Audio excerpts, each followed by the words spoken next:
Então, eu adoro história e arqueologia pelo fato de muito mais fácil saber do passado do que do futuro. Verdade. Então, assim, E ele falou também, a guerra tá há 3.000 anos, por que que agora vai acabar? Isso, É isso. isso, né? Então, é o seguinte, existem guerras na região há 3.000 anos, mas também houveram períodos de paz. É. Então, e também Israel viveu períodos de paz, quer dizer, as pessoas assim, não, Israel está em constante guerra. A última guerra realmente que Israel teve foi em 2006, a gente passou quase 20 anos sem guerra. Eu sei que não é o suficiente, mas quer dizer, Com alguns ataques terroristas, né? sim, houveram problemas desde então, mas assim, houveram operações em Gaza, mas realmente a última guerra tinha sido há quase 20 anos. Então, assim, houveram períodos de paz e assim, eu acho que se a gente for pensar o que nunca vai terminar, eu acho que nunca vai terminar realmente. Mas a gente tá vendo que tá indo numa direção melhor, porque desde 1948, Israel tinha conseguido fazer acordo de paz com 2 países. Agora mais que dobrou em uma questão de poucos anos. Então a gente está vendo que sim, os países vizinhos estão fazendo paz com Israel. No momento que a Arábia Saudita fizer, vai mudar completamente. Vai mudar completamente, realmente, eu acho que a relação dos outros países árabes e muçulmanos com Israel. Então, sim, acredito numa paz, mas eu acho que também eu perdi parte da minha esperança com essa guerra. Eu acho que muita gente em Israel perdeu. O pessoal dos kibbutz no sul de Israel, na fronteira com Gaza, o pessoal que justamente foi massacrado no 7 de outubro, eles eram muito conhecidos em Israel por serem ativistas pró-paz. Sim, eu entrevistei uma mulher que ela falou, pô, eu sou progressista, eu era a favor da criação dos 2 estados e tal, e sempre na causa palestina, e eu fui atacado e mataram meus parentes, e aí? Exatamente, justamente o pessoal mais do sul, lá, que vivia do lado de Gaza, os kibbutz, na sua grande maioria, era um pessoal de esquerda, era um pessoal pró-criação do Estado palestino, muitos deles trabalhavam em ONGs pró-paz. Eu tive em Niroz antes, meu pai morou em Niroz há muitos anos. Onde é Niroz? Niroz é um dos kibbutz que mais foram massacrados. É um local que uma de cada 4 pessoas, eu acho, uma de cada 3 pessoas do kibbutz foi ou assassinada ou sequestrada. A comunidade foi completamente dizimada. Eles até hoje não puderam voltar, eles continuam sem. O kibbutz foi queimado, foi destruído, sequestrado, estuprado, decapitaram, tudo que fizeram de ruim fizeram lá também. É um lugar que eu conhecia antes da guerra, porque meu pai morou lá, então eu conheci. E eu também conheci depois do 7 de outubro. Eu fui convidada, fui lá gravar para o canal. E também, justamente, eu conheci algumas pessoas de lá, quando a gente estava lá, e elas me falaram assim, olha, a gente trabalhava numa ONG que traziam crianças doentes de Gaza, porque os hospitais de Gaza são muito ruins. Para ser cuidados lá. Justamente porque a ajuda humanitária estava sendo desviada, eles não tinham suficiente tratamento de ponta para tratar as crianças e também adultos, mas principalmente crianças. Então, todas as semanas eles iam para a fronteira de Gaza com Israel, recebiam essas pessoas que tinham autorização de Israel para entrar, recebiam tratamento médico gratuito nos hospitais de Israel e levavam de volta. E eles disseram assim, olha, a gente que lutou pelo bem desse povo, a gente presenciou tudo o que aconteceu. Então, acho que quebrou um pouco desse espírito. Porque se tu perguntasse antes do 7 de outubro... Tinha um otimismo um otimismo muito grande. Também depois dos acordos de Abraão, ainda mais, tinha um otimismo muito grande. E se tu perguntasse também, a maior parte da população de Israel te diria que era a favor da criação do Estado palestino. A maioria. Se fizer muitas enquetes disso, e sempre saía que a maior parte do povo de Israel é a favor da criação do Estado palestino, a grande maioria. E eu não sei te dizer quais seriam os resultados de hoje. Porque Israel se retirou de Gaza e Israel foi massacrado. E por isso, quando se fala da retirada dos assentamentos na Cisjordânia, muitos israelenses dizem, a gente tem medo de tirar os assentamentos. Porque a gente tirou os assentamentos de Gaza e eles nos massacraram. Os assentamentos são uma maneira também de ter controle israelense naquela região. E se a gente dá o controle israelense, quem não garante que o Hamas, ou que a Jihad, ou que o Hezbollah, ou que o Irã assumam o controle da Cisjordânia?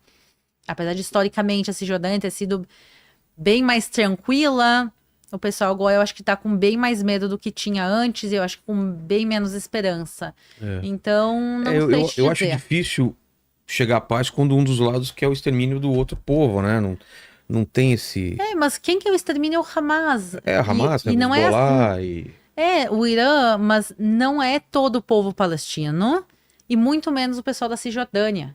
Da última vez que eu tive em Jericó, eu tava lá com o pessoal que a gente costuma visitar, eles têm tâmaras, não sei o quê. E eu tava lá conversando com o pessoal e tem um jovem lá que eu conheço bem, que ele não fala hebraico, mas que a gente se comunica em inglês. Ele tem mais ou menos a minha idade. E ele tava dizendo em voz alta no meio de Jericó: eu quero que Israel reassuma Jericó, eu quero ser anexado a Israel. E aí tu vê, porque ele diz assim, nossa vida hoje em dia é muito pior do que era até os anos 90, quando se criou a Autoridade Palestina. Obviamente isso não vai acontecer, não é de interesse de Israel, acho que também a longo prazo não é interesse dos palestinos isso acontecer, mas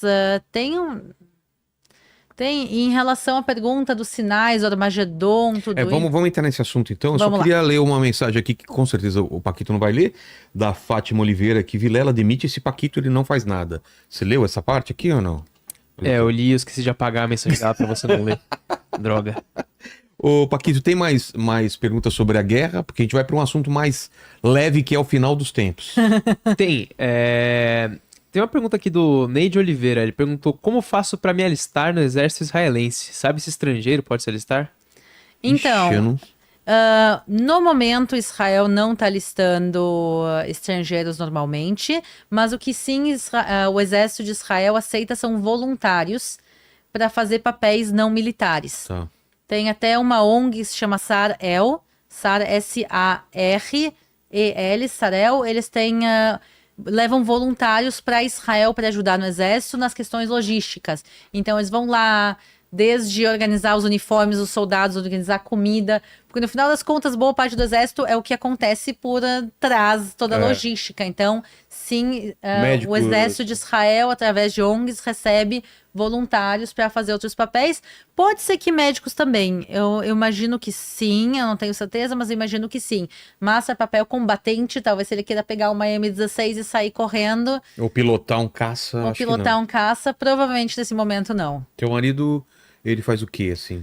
Dentro do que você possa falar, ele tá em que área lá? Meu marido tá no momento no norte, e ele é da Infantaria Combatente de Israel.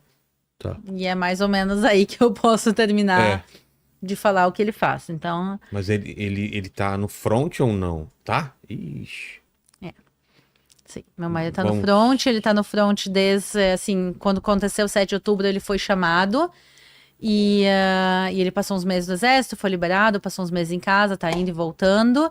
E agora, justamente, ele tá de novo lá, no front.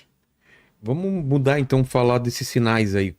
Os sinais das profecias que podem estar acontecendo lá, né? Tem a construção do templo, tem que existem teorias aí que ele está sendo construído no subterrâneo, não sei o quê. Tem a novilha vermelha, tem o que você falou também, o Mar Morto tá o quê? Tá diminuindo, tá ficando, tem peixe lá, é isso? É quase isso, eu vou explicar. O que acontece é o seguinte, eu tinha falado isso antes, eu vou repetir.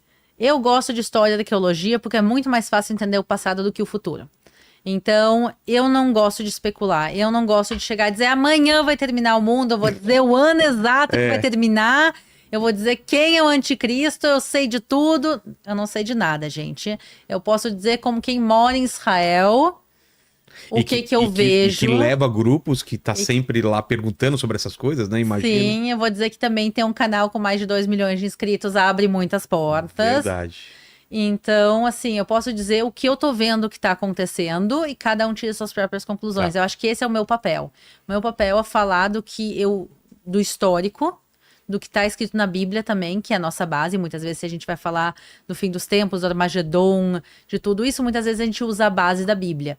E falar o que tá acontecendo, e aí cada um tira suas E próprias Armagedon é uma região lá, né? Um vale. Exatamente, então... Subindo uma montanha, os caras mostraram lá onde é. Exatamente. Armagedon significa literalmente Armegiddo em hebraico original. Armagedon é a versão grega da palavra, mas o original no hebraico é Armegiddo, que significa literalmente um monte de Megiddo. Então, Megiddo é um lugar verdadeiro. Megiddo é uma cidade bíblica que existe em Israel. Eu ia dizer que é patrimônio histórico da humanidade pela Unesco, mas a gente não tá muito de bem com a Unesco. Ah, é? Que é um órgão da ONU também, mas Megiddo é uma cidade bíblica, sobre um monte, então por isso se chama o Monte de Meguido.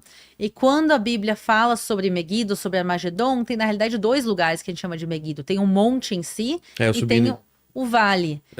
Quando você via esse vale, né? Exatamente. Quando a gente fala da batalha do fim dos tempos, que está relacionada a Armagedon, que aí é Apocalipse 16:16, se fala do vale que está em volta desse monte. É um vale gigantesco. E o interessante é que o Vale do Armagedon é um dos locais das batalhas mais importantes da história. Já teve batalha lá, então? Muitas batalhas. Até Quais? Napoleão lutou em é? Armagedon.